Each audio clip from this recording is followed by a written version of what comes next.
L'évangile de Jean remplit son objectif d'évangélisation des perdus.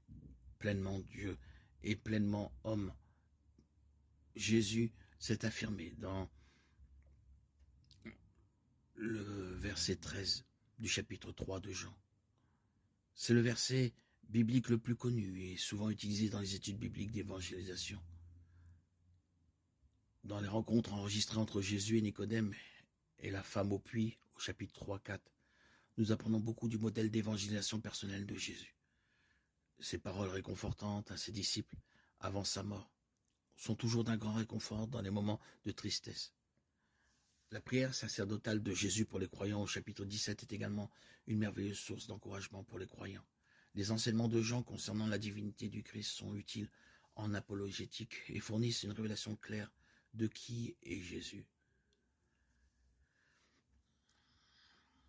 L'union hypostatique est le terme utilisé pour décrire comment Dieu le Fils Jésus-Christ a pris une nature humaine tout en restant pleinement Dieu en même temps. Jésus a toujours été Dieu, Jean 8, 58, Jean 10, 30.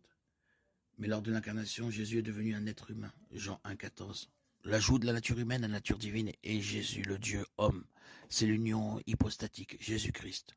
Une seule personne, pleinement Dieu et pleinement homme.